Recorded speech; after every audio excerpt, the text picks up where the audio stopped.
Depois de mais de 1000 dias de combate, tanto a Ucrânia quanto a Rússia estão desesperadas por uma maneira de acabar com a guerra.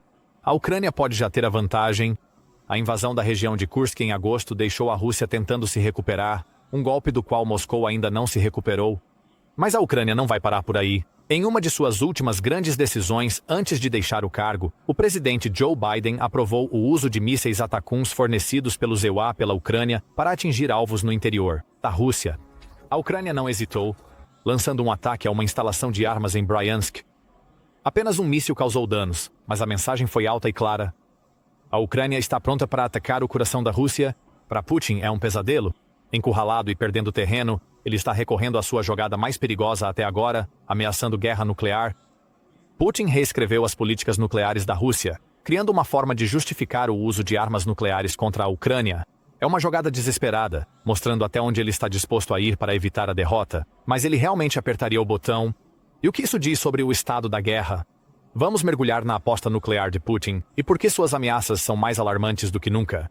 A mudança mais recente na política de dissuasão e defesa nuclear da Rússia, antes do início da guerra na Ucrânia, ocorreu há 4 anos, com os princípios básicos de política do Estado da Federação Russa sobre dissuasão nuclear de 2020. De forma resumida, a maior parte da política destacou como a Rússia poderia justificar o uso de armas nucleares para garantir a soberania e a integridade territorial do país. A doutrina também delineou 4 cenários possíveis sob os quais a Rússia usaria armamento nuclear. O primeiro foi a evidência direta de um míssil balístico a caminho do território russo ou de seus aliados, o que constituiria um ataque direto à Rússia ou a seus aliados por um país com suas próprias capacidades de mísseis balísticos. Note que a redação deste cenário especificamente não se refere a um míssil balístico carregando uma ogiva nuclear, nem especifica o tipo de míssil balístico usado para o ataque, o que significa um míssil balístico comum. Qualificaria para retaliação. A segunda condição era o uso de armamento nuclear, ou outros tipos de armas de destruição em massa, contra a Rússia ou seus aliados, supostamente por outro país com capacidade nuclear. O terceiro é um ataque à infraestrutura de armas nucleares. É o arsenal da Rússia, incluindo centros de armazenamento, comando e comunicação. Esses 2 provavelmente seriam acionados no caso de uma guerra nuclear, onde a Rússia seria um dos alvos de um primeiro ataque projetado para incapacitar e desativar as armas nucleares do país e prevenir a retaliação. Claro, nesses casos, há a possibilidade de que a guerra nuclear já estivesse no horizonte e os outros países com capacidade nuclear têm políticas de dissuasão semelhantes em vigor. Mas é a 4ª condição que trouxe as maiores críticas. Ela citou a possibilidade de retaliação nuclear pelo uso de armas convencionais que ameaçassem a própria existência do país. A redação dessa condição era notavelmente vaga, já que não havia um padrão definido sobre o que constituía esse nível de perigo para o país. No entanto, a mensagem era muito menos ambígua, sugerindo que a Rússia poderia, e muito provavelmente usaria armas nucleares quando se sentisse ameaçada. E havia mais um aspecto da doutrina nuclear que se poderia descobrir se olhasse para a linguagem específica da 4ª disposição geral. Essa disposição afirma que, em caso de um conflito militar, a política da Rússia permite a prevenção da escalada das ações militares e sua terminação em condições que sejam aceitáveis para a Federação Russa e ou seus aliados. Essa redação, junto com as discussões nos círculos de defesa russos, sugere que a Rússia vê suas armas nucleares como uma ferramenta não apenas para sobrevivência, mas para coerção. Mesmo em um conflito convencional, a Rússia poderia usar a ameaça de escalada nuclear para intimidar seu oponente até a submissão, enquanto afirmava que os termos do conflito colocavam sua existência em risco o suficiente para justificar tal movimento. Na época em que foi alterada, as mudanças na política de dissuasão nuclear podem não ter sido amplamente divulgadas nos canais de notícias. Mas isso mudou com a invasão da Ucrânia em 2022. Entre fevereiro de 2022 e outubro de 2024, o Centro de Estudos Estratégicos e Internacionais contou mais de 200 instâncias em que a Rússia se referiu à 4ª disposição geral de sua doutrina nuclear. Essas referências sugeriam que a Rússia poderia usar armas nucleares não apenas para sobrevivência, mas como uma ferramenta de coerção para encerrar a guerra na Ucrânia, em termos favoráveis a Moscou e seus aliados. A estratégia de intimidação, embora geralmente considerada desonesta, trouxe alguns resultados. Quantidades significativas de doações militares da OTAN para a Ucrânia foram atrasadas por meses, sempre que Putin ou outros políticos ou ministros russos proeminentes ameaçavam uma resposta nuclear. Mas, eventualmente, a maioria das outras nações parecia concordar que as ameaças nucleares da Rússia eram apenas ameaças vazias, pelo menos nos primeiros 2 anos e meio da guerra. Isso significava que a OTAN começou a ignorar as alegações dos teóricos militares russos de que a escalada serviria para desescalar o conflito em andamento na Ucrânia, enquanto países que têm uma relação mais positiva com a Rússia, como a China e a Índia, pressionavam Putin a não fazer movimentos extremamente ofensivos, ambos com motivos ocultos que os guiavam a se apresentarem como mais ou menos neutros no conflito. E então chegou agosto de 2024. Em um movimento sem precedentes na guerra, a Ucrânia virou o jogo e invadiu o território russo. A campanha de 3 semanas na região de Kursk levou o exército ucraniano a conseguir ocupar mais território na Rússia do que a Rússia havia feito em Donbas nos 7 meses anteriores. O sucesso generalizado da invasão de Kursk teve várias consequências. Tudo isso acabaria degradando a influência da Rússia como uma das maiores e mais poderosas forças militares do mundo. Mas houve 2 consequências que eram, sem dúvida, as mais importantes. Primeiro, o exército ucraniano conseguiu colocar a Rússia na defensiva pela primeira vez. O sucesso da invasão de Kursk mostrou que, apesar de todas as suas vantagens numéricas, o exército russo dependia de táticas rígidas e inflexíveis para avançar. Quando confrontado com uma mudança repentina na maré da guerra, como o que aconteceu em Kursk, o comando russo inicialmente gaguejou e não conseguiu montar uma resposta decisiva. Isso se deveu a alguns fatores. A maior parte dos soldados que a Rússia estacionou na região não eram soldados contratados, mas sim recrutas, pelo menos de acordo com as estatísticas divulgadas pelas prisões ucranianas que estavam processando os russos capturados. Os recrutas não tinham treinamento suficiente, experiência ou ordens detalhadas para oferecer uma resistência significativa ao exército invasor.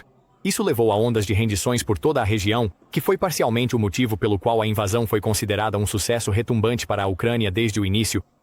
Então, o Kremlin foi extremamente lento para responder à invasão, com relatórios iniciais na Rússia sugerindo falsamente que os invasores já estavam sendo repelidos pelas forças locais. Quando isso foi considerado totalmente errado, o exército russo recorreu a táticas mais defensivas, criando trincheiras que se mostraram apenas parcialmente eficazes em desacelerar o avanço ucraniano. No final das contas, a Rússia só começaria a contraofensiva em Kursk no início de setembro, quase um mês inteiro, pois que os soldados ucranianos pisaram pela primeira vez na região. E o progresso da Rússia na região parece estar agonizantemente lento. De acordo com veículos de notícias russos, o exército conseguiu recuperar o controle de apenas cerca de metade dos 500 milhas quadradas de território que a Ucrânia ocupou até meados de outubro. Enquanto isso, fontes ucranianas afirmam que a contraofensiva russa conseguiu retomar apenas 40% do território inicial. A verdade provavelmente estava em algum lugar no meio. Os relatórios mais recentes da BBC, de 20 de novembro, sugerem as mesmas estatísticas que o primeiro relatório russo. De qualquer forma, os relatos conflitantes indicam que, mesmo que a Rússia tenha conseguido retomar metade do território dentro do primeiro mês e meio, ela teve dificuldades crescentes para fazer o empurrão final. Mas a segunda, talvez a maior consequência da invasão de Kursk, foi que a Ucrânia conseguiu, tecnicamente, ultrapassar uma das chamadas linhas vermelhas nucleares. Essas linhas vermelhas foram frequentemente mencionadas na retórica do Kremlin como possíveis justificativas para a Rússia implantar suas armas nucleares.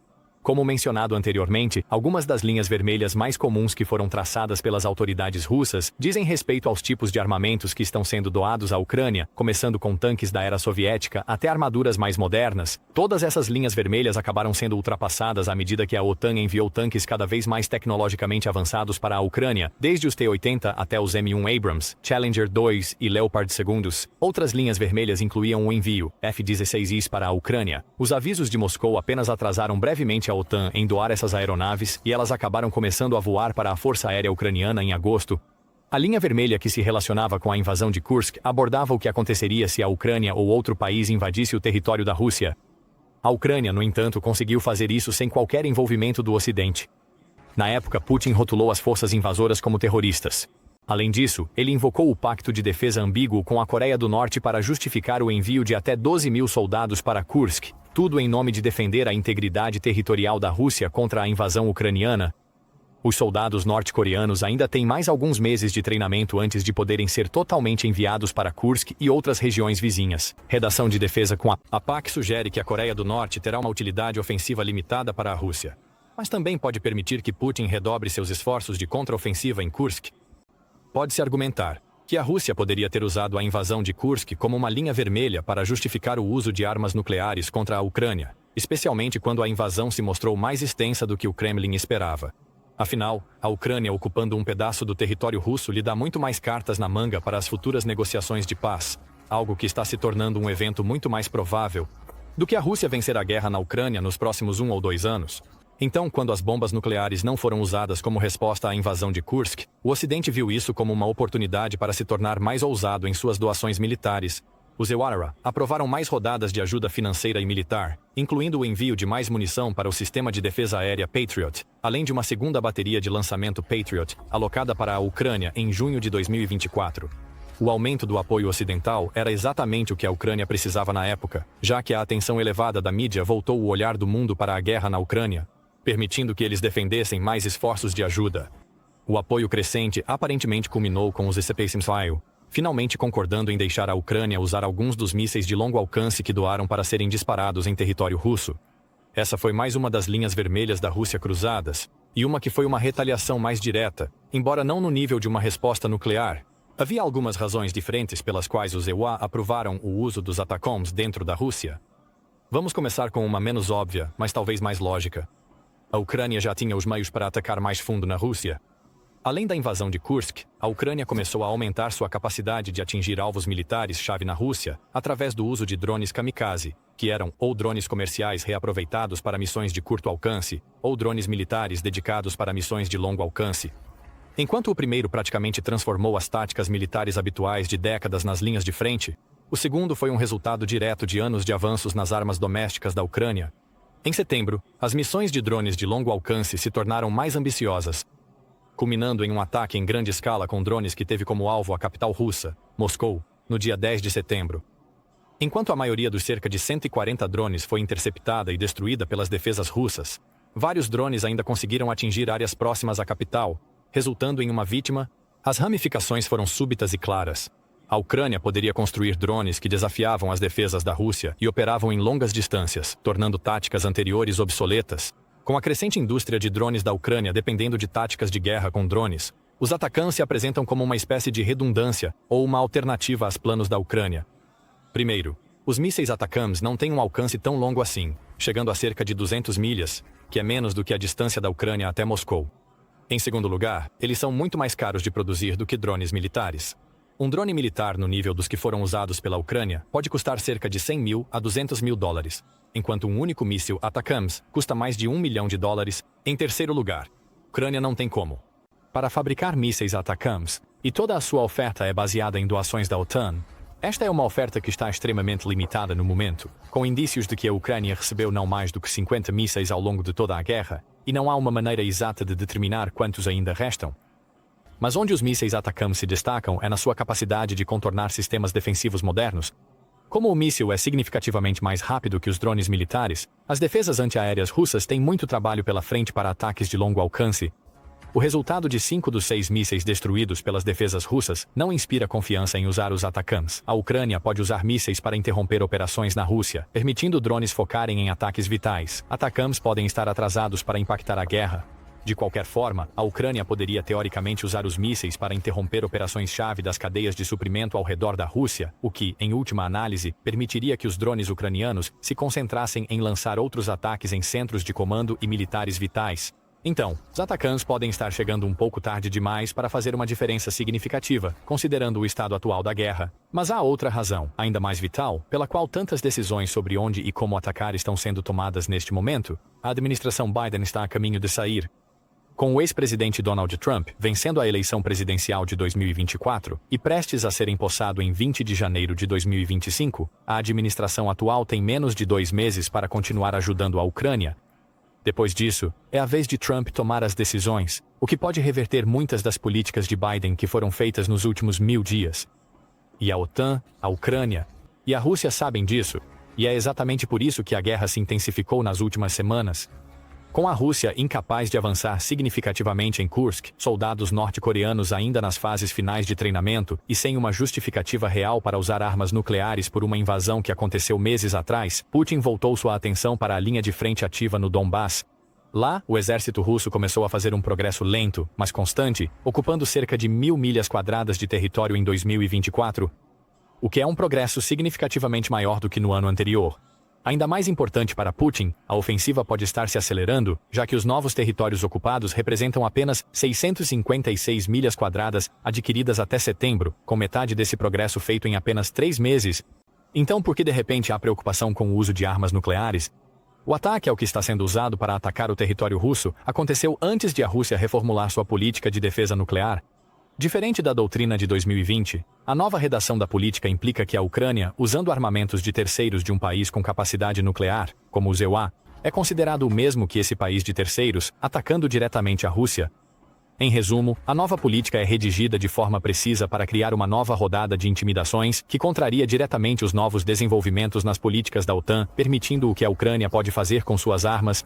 Em segundo lugar, a doutrina revisada agora se refere de forma mais ampla a detecções de ataques aeroespaciais, em vez de ataques de mísseis balísticos.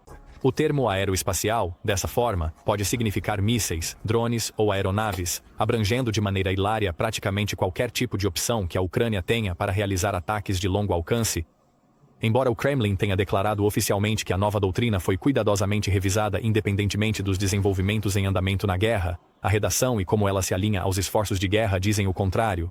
De qualquer forma, parece que a Rússia ainda não terminou suas tentativas de intimidar a Ucrânia e a OTAN para atrasar a ajuda militar ou reverter algumas dessas políticas. O prazo de 20 de janeiro pode parecer estar a favor de Putin, mas a realidade é um pouco mais complexa. Enquanto Trump foi significativamente mais favorável aos objetivos geopolíticos de Putin durante sua primeira presidência, não há como saber como ele agiria em seu segundo mandato. Por um lado, a OTAN fortaleceu muitas de suas aparentes fraquezas, com a maioria dos países ultrapassando os níveis de gastos recomendados de 2% do PIB. Enquanto isso, países como Alemanha, Polônia e Finlândia fizeram avanços significativos na modernização ou no fortalecimento de sua tecnologia militar ou efetivos. Em segundo lugar, a deferência de Trump aos esforços de guerra da Rússia provavelmente se baseava na projeção de poder deles, mas com a forma como a guerra na Ucrânia tem se desenrolado, isso pode não ser mais o caso. Lembre-se, a Ucrânia começou a guerra com 1/5 da mão de obra ativa da Rússia, e cerca de 1/10 de seu equipamento militar, que incluía equipamentos considerados mais antigos do que os da Rússia. Mas apesar disso, a Ucrânia conseguiu repelir a Rússia por muito mais tempo do que se considerava possível em 2022, para a surpresa de especialistas e estrategistas. Com o apoio da OTAN, há até a possibilidade de uma vitória completa da Ucrânia. Isso pode significar que Trump pode realmente forçar a Rússia e a Ucrânia a se sentarem para negociações de paz logo após sua posse. Nesse cenário, a Ucrânia mantendo o território russo claramente trabalha contra Putin, pois isso representa um ponto fraco significativo para os negociadores russos. Então, Putin pode estar inclinado a usar a nova doutrina nuclear como uma arma ofensiva mais do que antes. Enquanto menções anteriores ao uso de armas nucleares foram feitas no contexto da Rússia defendendo seu território, agora há uma possibilidade, por mais remota que seja, de que Putin decida usá-las para atacar a Ucrânia, como... Bem, considere como as armas nucleares foram usadas pela primeira vez em 1945. O Japão estava à beira da derrota na guerra convencional, com sua grande marinha sofrendo perdas extremas para os Okinawa e seus aliados, mas Japão se recusou a se render aos Okinawa. Isso é, até que as bombas foram lançadas, o lançamento das bombas nucleares teve 3 efeitos distintos no estado atual da Segunda Guerra Mundial. Primeiro, isso basicamente forçou o Japão a se render, encerrando efetivamente a guerra globalmente. Em segundo lugar, as bombas impediram uma invasão naval mais mortal do Japão, acelerando significativamente o curso da guerra e possivelmente salvando várias centenas de milhares de soldados. Em terceiro lugar, os bombardeios enviaram uma mensagem clara à União Soviética sobre os avanços americanos em tecnologia e capacidade de armamento. O uso de armas nucleares pela Rússia na Ucrânia poderia, basicamente, alcançar os mesmos efeitos na Ucrânia e na OTAN. Essa é talvez uma das principais razões onde o exército russo só aumentou seus esforços ofensivos no Donbass. Com a maior parte das forças russas e ucranianas focadas em reforçar a linha de frente, Putin pode considerar lançar uma bomba nuclear em uma cidade mais distante da linha de frente e mais profunda no território ucraniano. O efeito seria semelhante aos bombardeios de Hiroshima e Nagasaki. A Ucrânia perderia um grande centro populacional e provavelmente uma das suas principais linhas de suprimento para a linha de frente. Então, com a perspectiva de mais bombardeios em jogo, já que a Rússia atualmente possui cerca de 1.700 ogivas nucleares em serviço ativo, a Ucrânia seria forçada a se render. Da mesma forma, a OTAN poderia ver o uso de armas nucleares na Ucrânia como o início de uma causa perdida e se submeter a quaisquer termos que a Rússia impuser, tentando criar um novo status quo, onde a OTAN e a Rússia redesenham as fronteiras na Europa Oriental. Mesmo para a Rússia, a perspectiva de nuclear uma única cidade pode ser considerada um custo aceitável. Afinal, os recentes bombardeios convencionais aumentados, ataques com mísseis e ataques de drones praticamente nivelaram bairros inteiros, então uma bomba nuclear de baixo rendimento só replicaria essa devastação. Além disso, a Rússia e a Ucrânia têm uma vasta experiência em limpar a contaminação radioativa após o desastre de Chernobyl, então a Rússia poderia reconstruir as cidades e usá-las para os fins industriais que claramente precisa. Assim, a Rússia poderia acabar usando a política de defesa nuclear para conduzir uma guerra ofensiva em vez disso. Mas esse cenário depende da Rússia continuar fazendo avanços na Ucrânia. Enquanto o exército russo dobrou seus ganhos no Donbás em 2024 em apenas 3 meses, os ucranianos usando os ATACMS para atacar as linhas de suprimento poderiam contra-atacar isso. Além disso, a administração Biden pode muito bem estar planejando doações militares mais agressivas, a menos que a OTAN envie suas próprias tropas para a Ucrânia, o que é outra linha vermelha que poderia gerar uma resposta imediata e generalizada e possivelmente escalar a guerra para a Terceira Guerra Mundial. Os países da Europa Ocidental poderiam começar a doar armamentos e equipamentos mais avançados do que antes. Em vez de F-16, a Ucrânia pode receber F-22 e F-35. Os EUA podem começar a doar um número significativamente maior de sistemas de defesa Patriot e munição, junto com mais ATACMS para missões defensivas e ofensivas. Além disso, os protótipos que a Finlândia tem enviado para a Ucrânia ao longo do último ano podem começar a ser implantados ativamente em números maiores. Por outro lado, a China ganhou significativamente mais influência sobre a Rússia desde o início da guerra, sendo um dos seus maiores parceiros comerciais e econômicos. Enquanto a China propôs vários planos de paz, nenhum deles abordou especificamente o status do território ocupado pela Rússia, levando a críticas por sua ambiguidade. Sem surpresa, esses planos não foram respondidos por nenhum dos lados. Se Putin anunciasse planos para usar armas nucleares, no entanto, a China poderia ficar alarmada com a perspectiva de uma resposta mais direta e abrangente de outras potências nucleares, a maioria das quais está na OTAN.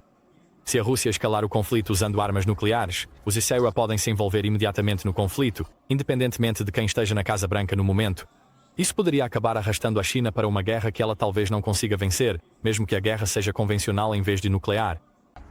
Assim, o melhor curso de ação da China pode ser apaziguar a Rússia para que ela não faça mais movimentos precipitados, que já foram feitos quando Putin recrutou o exército de Kim Jong-un para lutar suas batalhas. Da mesma forma, o melhor movimento da OTAN pode ser reforçar a Ucrânia para demonstrar que a aliança estaria totalmente disposta a defender o país, caso de um ataque nuclear. Até agora, as ações de Putin giraram em torno de ameaças e ofensas que ele poderia cometer impunemente devido ao apoio da China e às lutas internas da OTAN para manter o status quo. Um ataque nuclear aparentemente apresenta uma ameaça para ambas as partes. Pode ser do melhor interesse da OTAN tornar a Ucrânia o alvo nuclear menos atraente possível. Mas o que você acha? Quão provável é que Putin realmente use armas nucleares na Ucrânia? Obrigado por assistir e deixe seus comentários abaixo. Agora vá e confira os principais alvos nucleares da Rússia, ou clique neste outro vídeo.